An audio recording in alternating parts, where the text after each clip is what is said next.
Bueno, estábamos en contexto gradiente. Nosotros sabíamos que el gradiente de la energía potencial vendría siendo como la derivada de la energía potencial, o cómo va cambiando la energía potencial en una dirección X y una dirección Y. Y en ambas direcciones esta derivada le va a dar una cierta contribución a la fuerza. Entonces, el gradiente de la energía potencial es la fuerza, pero cierto, esta energía potencial le entrega a la fuerza una contribución en la coordenada X y una contribución en la coordenada Y. Muy similar en una dimensión. Entonces eso lo podemos dar como que esta es la parte del eje X de la fuerza y esta es la parte del eje Y de la fuerza. ¿Se fijan? Esta es la coordenada X de la fuerza, esta es la coordenada Y de la fuerza. En un plano esto se da así. Por ejemplo, si yo estoy en un origen y un objeto tiene esta trayectoria en la posición R, o sea, cuando el objeto está ahí, digamos que hay un campo de fuerzas que está tirando el objeto hacia allá.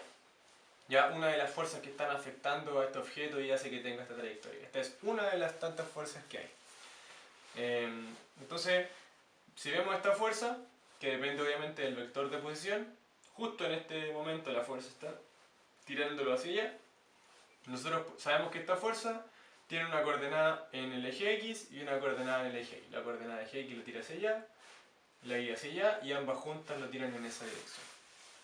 Esto es cuando vemos un movimiento en el plano y descomponemos la fuerza en estos dos ejes.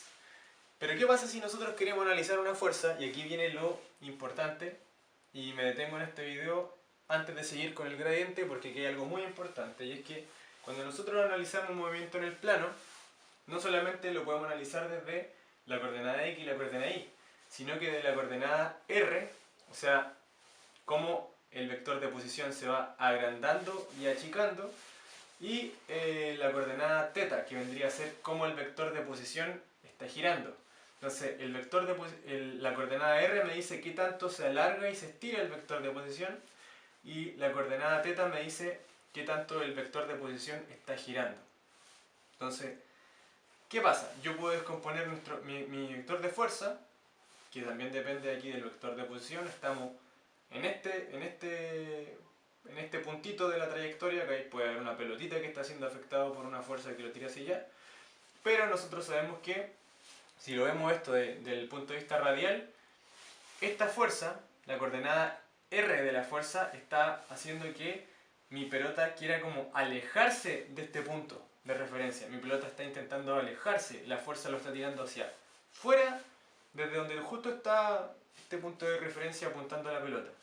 Y tenemos la otra contribución de la fuerza, que vendría siendo la fuerza en la coordenada θ, que es la fuerza que está haciendo que este vector de posición rote, o sea que mi pelotita, digamos, trace un círculo con respecto a este eje, como de giro, ¿ya? Entonces esta fuerza me está intentando girar y esta fuerza me está intentando alejar.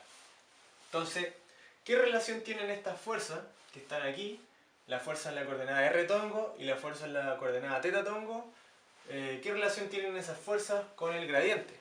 Porque aquí nosotros tenemos el gradiente, pero fíjense que estamos analizando la contribución de la fuerza en el eje X y la contribución de la fuerza en el eje Y.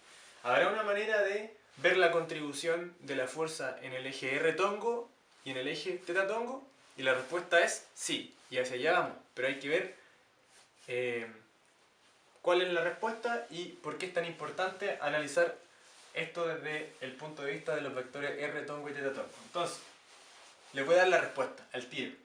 Cuando uno calcula el gradiente de la energía potencial, pero considerando la contribución en el eje R tongo y en el θ tongo, o sea, tenemos nuestra fuerza total, ¿cierto? Que la podemos descomponer en la fuerza en R tongo y θ tongo. Aquí está, coordenada R, coordenada θ de la fuerza. Nosotros sabemos que esto lo podemos escribir así. La coordenada R de la fuerza la podemos escribir como la derivada de la energía potencial con respecto a R, ¿ya? Que vendría siendo el largo del vector de posición, por R tongo, menos 1 dividido R por la derivada de la energía potencial con respecto a θ, por θ tongo. Entonces, ¿qué es lo que me va a permitir hacer esto más adelante? Antes sí de ver qué es lo que me va a permitir hacer esto más adelante, fíjense que esto lo que me está diciendo es, la derivada de la energía potencial con respecto a R me está diciendo qué tanto te cuesta más o menos, mover el objeto si estoy alargando un poquito el radio. O sea, me está costando mucha energía alargar el radio, poca energía agrandar el radio. Entonces, esto más o menos lo que me dice a mí qué tanta fuerza me está haciendo en la coordenada R. Porque si me está costando mucho alejar el objeto en la dirección radial, significa que hay una fuerza muy grande.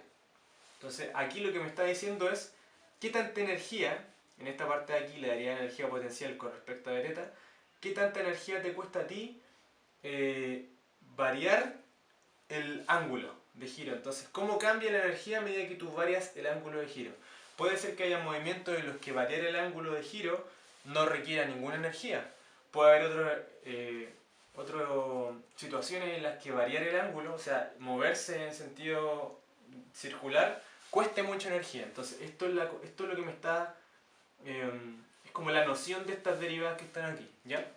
Ahora, ¿cómo obtenemos esta fórmula? Lo vamos a hacer en el siguiente video, ya que va a ser en el fondo expresar el gradiente en coordenadas polares. Pero, ¿cuál es la utilidad de esto, de tener nuestro gradiente en coordenadas polares? Fíjense, la utilidad. Entonces, si nosotros tenemos que la fuerza en la componente radial es esto, y la componente θ de la fuerza, ¿cierto? O la giratoria, esto de aquí, fíjense que si la derivada de la energía potencial con respecto a θ es 0, la fuerza en la componente tangencial, ¿cierto? O giratoria, también es 0. Eso quiere decir que la fuerza total, esto se cancela, solamente va a ser radial.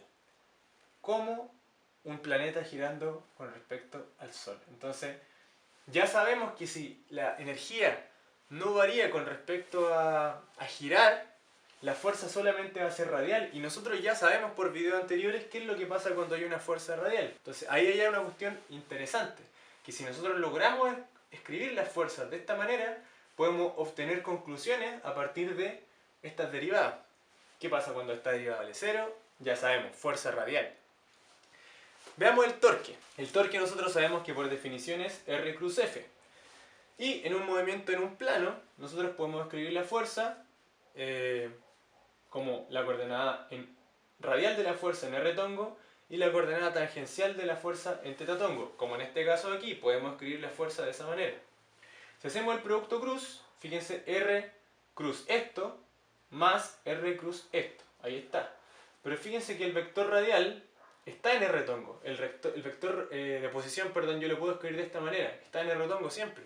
Entonces, nosotros sabemos que R cruz R es 0, por tanto este término se me cancela, solo me queda este de acá, y por tanto tengo que el torque es simplemente R cruz F tangencial y θ tongo. Escribimos nuestro vector de posición de esta manera, sabemos que R cruz θ es Z tongo, y me quedan las constantes afuera. Y ahora fíjense en esto de aquí, R, F tangencial, pero esto aparece aquí. Si yo agarro ese R y lo pongo acá, tengo R, F tangencial, que vendría siendo menos la derivada de la energía potencial en θ tongo. Entonces, estas dos me dan esto. Este reemplazo yo lo puedo hacer si conozco esto.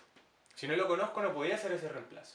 El torque lo puedo escribir de esta manera, como cómo está variando la energía potencial con respecto al ángulo. Entre más varía la energía potencial con respecto al ángulo, significa que más me está costando mover al objeto como si fuese en un círculo. Entonces, si me está costando es porque tiene que haber un torque. Entonces, si la energía potencial, ya de aquí hasta acá, puedo sacar esta conclusión, con respecto al ángulo es 0, su derivada, me da que el torque es 0, y por tanto el momentum angular es constante, y ya sabemos cuáles son las consecuencias de un momentum angular constante, que son muchas. Así que aquí vemos una utilidad de haber podido escribir las fuerzas en sus componentes radial y tangencial a partir de estas derivadas de la energía potencial.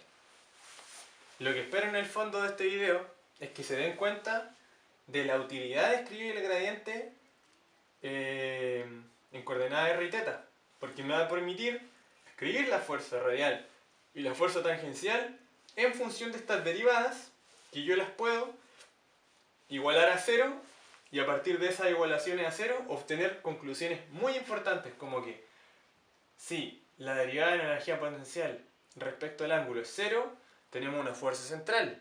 O que si la derivada de la energía potencial con respecto al ángulo es cero, tenemos que el torque también es cero y que el momentum angular es constante. Y si quieren ver las consecuencias de esto, lo pueden ver en los videos de momentum angular, que son increíbles. O sea, barra en áreas iguales en tiempos iguales y muchas otras cosas. Entonces, a partir de pequeñas cosas matemáticas podemos obtener un montón de conclusiones. Es importante que reflexionen lo que está en el video, lo piensen bien, para que así igual internalicen esta información, ¿ya? El próximo video va a ser más matemático, va a ser cómo obtenemos esto de aquí, ¿ya? Así que va a ser un despeje matemático. En general en física a uno le dan esto así como la fuerza radial es esto y la fuerza tangencial es esto. Y a mí siempre me confundía por qué aparecía este 1 sobre r aquí, como que no entendía de dónde venía.